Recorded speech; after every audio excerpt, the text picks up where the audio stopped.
At kamakailan lamang ay meron pong isang sikat na financial educator na si Coach JV.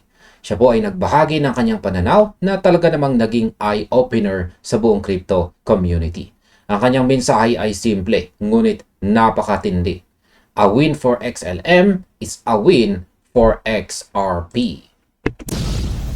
Alam naman natin na sa loob ng maraming taon parang laging may competition o rivalry sa pagitan po ng mga investors ng dalawang asset na ito. Akala ng marami para manalo po ang itong sa XRP, kailangang matalo daw itong sa XLM. O kaya naman kapag umangat si XLM, banta raw ito kay XRP. Pero ayon po sa ginawang paghimay ng isang kilalang analyst dito, ang pananaw na yan ay isang malaking misconception o maling akala, lalo na para sa mga bago pa lang sa crypto space. Ang totoo, ang future financial system na itinatayo ngayon sa background ay hindi po didepende sa iisang kumpanya o iisang blockchain lamang. Kaya sa video na ito ay pag-uusapan po natin kung bakit magkakampi ang dalawang ito. Anong klaseng global infrastructure ang ginagawa at ano ang mga upcoming timelines ngayon pong taong 2026 na dapat po nating abangan. Ayan, simulan po natin sa multi-asset financial future. Ayon po sa analysis ni Coach JV dito, ang bagong financial system ng mundo ay hindi isang winner-take-all na laro. Maraming mga networks at platforms ang magtutulong-tulong para mabuo ang tinatawag nating next generation financial infrastructure. Kaya naman kapag may naririnig kayong malalaking adoption o partnerships ang Stellar o XLM, hindi ninyo ito dapat ikabahala kung XRP holder kayo. Sa halip, dapat po ninyo itong ipagdiwang dahil patunay ito na ang technology ng blockchain ay tuluyan ng tinatanggap ng mga traditional na bangko at mga institutions. Sa aking opinion, kung iisipin po natin ng mabuti, napakaganda ng puntong ito ng ating analyst.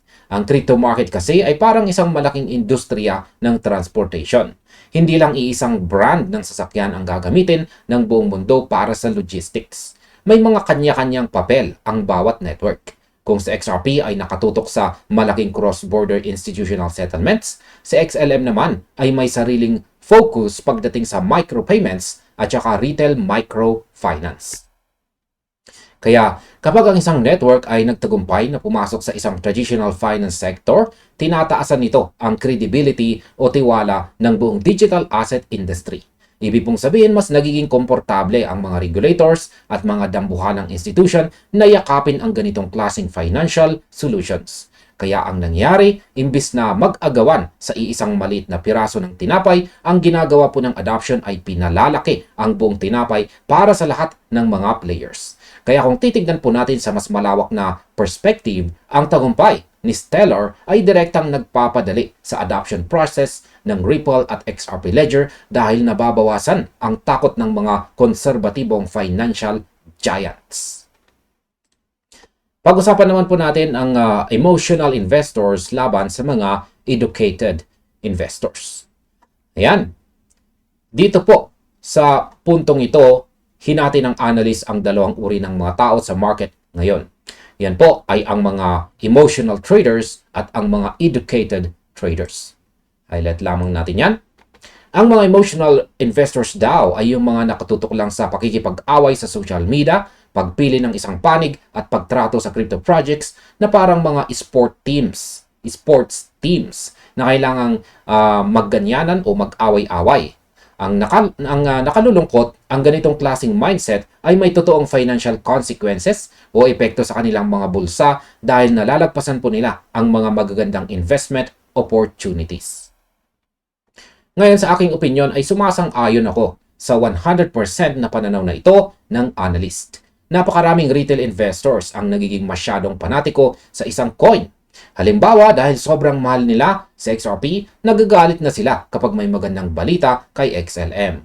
Ang totoong educated investor, hindi emosyon ang pinaiiral, kundi ang pag-intindi sa infrastructure layout. Ang tinitingnan nila ay kung paano mag-coexist o magkasamang gagana ang iba't ibang teknolohiya sa bagong sistema. Isang magandang halimbawa na lang ay ang industriya ng kuryente. Para umabot po ang kuryente sa bahay mo, kailangan mo ng power plant. Kailangan mo ng malalaking transmission lines. At kailangan mo rin ng mga local transformers at kontador. Hindi mo pwedeng sabihin na mas mahalaga ang transmission line kaysa sa kontador dahil kung wala ang isa, hindi gagana ang buong system. Ganyan eksakto ang relasyon ng XRP at XLM sa bagong Global Ledger System. Pareho silang kailangan para makabuo ng isang kompletong utility ecosystem. Ang mga educated investors ay tahimik lang na nag-accumulate ng parehong assets dahil alam nila na kapag nagsimula ng umikot ang gulong ng bagong sistema, parehong makikinabang ang mga ito. Pag-usapan naman po natin ang timeline ng tokenization at ang implementation phases. Ayan, isang crypto community member na nagngangalang Tony ang nagbahagi ng isang napaka-importanting detalye na madalas daw makaligtaan ng karamihan sa mga nagbabasa ng mga opisyal na reports. Ayan, highlight lamang natin yung part dito kay Tony. Ayon kay Tony, sa kanyang pagsusuri sa mga inilabas na dokumento, mayroong mga seryosong timelines na nakalatag para sa darating ng mga buwan at taon. Sinasabing ang Stellar Network ay nakatakdang pumasok sa isang particular na implementation phase ngayong taong 2027. Ngunit bago pa man yan, ang mga tokenization initiatives o ang paglilipat ng mga totoong assets sa blockchain ay magsisimula na agad ngayong taon. May magaganap na soft launch ngayong darating na July 2026 at ang mas malawak or broader implementation naman ay nakaplano na para sa October 2026. Ngayon sa aking opinyon, napaka-critical ng mga petsang binanggit ng ating analyst at ng community. Yan, highlight lamang natin. Ngayong nasa kalagitnaan na tayo ng taong 2026, napakalapit na ng July soft launch at saka October implementation. Ibig sabihin, hindi na ito mga kwentong pangmatagalan o mga hula-hula lang para sa malayong hinaharap. Ito ay nangyayari na ngayon sa background. Ang tokenization ay ang proseso kung saan ang mga real-world assets gaya ng real estate, stocks, bonds at pati na ang mga ginto ay i-represent na po bilang digital tokens sa blockchain. At sino ang mga pangunahing network na may kakayahan at lisensya para hawakan ang trilyong-trilyong dolyar na halaga ng tokenization na assets na ito? Yan po ay walang iba kundi ang XRP Ledger at ang Stellar Network. Kung titignan po natin ang timeline, ang July 2026 soft launch ay ang magsisilbing dry run o testing phase ng mga institutions. Dito natin makikita kung paano lilipat ang malalaking volume ng pera sa mga digital ledgers ng secure at mabilis. At pagdating naman po ng October 2026, kapag nag-full implementation na, dito na natin mararamdaman ang totoong epekto nito sa market. Kaya naman ang pananaw na ang dalawang network na ito ay naglalaban ay tuluyang nawawalan ng basihan kapag nakita mo na ang timeline ng setup. May sapat na espasyo at schedule ang bawat phase para sa bawat asset. Yan, pag-usapan naman po natin ang koneksyon sa DTCC at ang XRP Ledger. Ayan, highlight lamang natin yan. Ang isa pang napakatinding impormasyon na lumabas mula sa mga nakarang dokumento ay ang ulat na nag-uugnay sa DTCC o ang Depository Trust and Clearing Corporation sa XRP Ledger. Para sa kaalaman po ng lahat, ang DTCC ang central na nagpapadulas at nag-aayos ng halos lahat ng securities transactions sa United States. Pinag-uusapan natin dito ang quadrillions na dolyar na dumadaloy taon-taon sa traditional financial market. Ang pagkakaroon po ng koneksyon o pagbanggit sa XRP Ledger sa kanilang mga strategic plans ay nagpapatunay na ang Ripple Tech ay hindi lang basta ginawa para sa mga maliliit na remittance companies, kundi para sa pinaka-core or pinaka-puso ng global finance. Sa aking opinion, dito po natin makikita ang tunay na blueprint. Kung ang DTCC ay may mga testing at integration sa XRP Ledger at sa kabilang banda naman ay may mga tokenization efforts ang Stellar Network na magsisimula ngayong July at October, malinaw na pinaghahandaan na ng mga regulators ang isang interoperable network. Ang ibig sabihin ng interoperable ay ang kakayahan ng iba't ibang blockchain na mag-usap at magpalitan ng data at halaga ng walang aberya.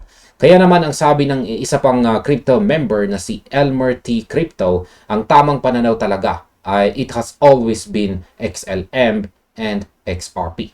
Hindi mahalaga kung sino ang unang umangat ang presyo o kung sino ang unang magpapakita ng green candles sa chart. Ang pinakamalagang diskarte para sa isang smart investor ngayong taong 2026 ay ang pagpuposisyon. Kung alam mo na parehong bahagi ng dalawang asset na ito ng isang global machine, ang pagpili sa isa lang at pag-iwas sa isa dahil po sa pride o emotion ay isang malaking kawalan. Ang koneksyon ng DTCC sa XRP Ledger ay nagbibigay po ng matinding institutional weight kay XRP, habang ang bilis at flexibility naman ng Stellar sa tokenization ay nagbibigay ng dynamic utility sa XLM. Ito ay isang perpektong kombinasyon. Gaya nga ng sinabi ng isang commenter dito na si Boratino. Ayan, si Boratino. Highlight lamang natin. Ayan, si Boratino. Ayon sa kanya, ang crypto tribalism o ang pagiging masyadong panatiko sa isang coin ay katulad lang ng katapatan sa mga sports, tulad po ng katapatan sa mga sports teams. Ang kaibahan lang, kapag natalo o nagkamali ang sports team mo, malungkot ka lang. Pero sa crypto, kapag nagkamali ka dahil sa emosyon at maling impormasyon, may kalakip itong matinding financial consequences. Kaya naman, ang panawagan ng mga eksperto ngayon ay ang paggising mula sa mga maling naratibo at ang pagtutok sa totoong utility na itinatayo ng mga developers. Kung susuriin natin ang kasalukuyang takbo ng market, ang mga institution ay hindi po tumitingin sa kung aling coin ang may pinakamaraming followers sa social media o kung sino ang may pinakamaingay na community. Ang tinitingnan ng smart money ay ang pagsunod sa mga regulasyon, ang scalability ng network at ang security ng transaction. Parehong ang Ripple at ang Stellar ay may matagal ng relasyon sa mga central banks at saka international organizations. Kaya ang aking opinyon sa usaping ito, ang mga dambuhalang bangko at financial institutions ay hindi magpapatakbo ng kanilang buong operasyon sa iisang blockchain lang dahil napakalaking risk nito. Gusto nila ng redundancy o backup systems. At higit po sa lahat, gusto nila ng specialized networks para sa iba't ibang uri ng transaction. Ang pagbuwag sa tribalism ay ang unang hakbang para maging isang matagumpay na investor. Kapag natutunan mong tingnan ang XLM at XRP bilang magkapatid na teknolohiya na nagtatrabaho sa iisang layunin, ang palitan ang lumang SWIFT system, dito mo palang mauunawaan kung gaano kalaki ang potensyal ng iyong investment. Ayan, habang papalapit po tayo sa huling bahagi ng taong ito, ang mga balitang tulad nito ang dapat nating mas pagtuunan ng pansin kaysa sa mga maikling ingay o short-term price fluctuations sa market. Ang transition phase ng global finance ay opisyal nang nagsimula at ang mga inilatag na petsa para sa soft launch ngayong July ay ang magiging unang malaking pagsubok sa kakayahan ng mga network na ito na mag-handle ng malalaking institutional volumes sa totoong buhay. Kaya, ayan ang aking technical at saka fundamental naman na pananaw sa direksyon ng market ay positibo para sa parehong assets. Ang July 2026 soft launch ay magiging isang napaka-importanting catalyst o mitsa ng pagbabago. Kapag nakita po ng buong mundo na nagawa ng Stellar at XRP Ledger na maglipat ng mga tokenized assets ng ligtas at sa loob lamang ng ilang segundo, ang tiwala ng mga retail at saka institutional investors ay sabay nalulundag. Kaya wag po kayong ma-distract sa kung aling asset ang may mas mataas na porsyento ng taas sa loob ng isang araw. Ang tunay na laban ay ang pangmatagalang dominasyon sa bagong financial infrastructure. Ang bawat partnership po ng XLM ay nagpapatunay na ang pinto ay bukas para sa blockchain technology. At ang bawat dokumento na nag-uugnay sa DTCC at XRP Ledger ay nagpapakita kung gaano kalalim ang ugat ng XRP sa sistemang ito. Ang pinakamagandang diskarte ay ang pananatiling edukado, pagbabasa sa mga mahalagang detalye ng bawat report at pag-iwas sa emosyonal na desisyon. At sa kabuuan, yan, malinaw na ang mensahe ng ating mga analysts at financial coaches ay isang panawagan para sa kapanahunan at tamang pag-iisip sa pag-invest. Ang panalo po ni XLM ay tunay na panalo rin para kay XRP dahil pareho po silang nagpapatunay sa halaga ng blockchain technology sa traditional finance. Ang maling naratibo na sila ay magkaaway ay dapat nang kalimutan ng mga seryosong investors na naghahanda para sa malaking transition. Kaya bantayan po nating mabuti ang mga susunod na buwan, lalo na ang gaganaping soft launch ngayong July 2026 at ang kasunod na full tokenization phase sa October 2026. Ang mga timeline na ito ang magpapakita ng tunay na lakas ng mga network na ating pinagkakatiwalaan. Kaya manatili po tayong disiplinado, ipagpatuloy ang pag-aaral sa mga infrastructure movements at laging tandaan na ang kaalaman at tamang timing ang ating pinakamalakas na tool sa market ng cryptocurrency. At ayan, hanggang dito na lamang po tayo sa video na ito mga ka-crypto. Maraming salamat sa inyong panonood. Maaaring panoorin na ninyo ang ating recommended or suggested video dito.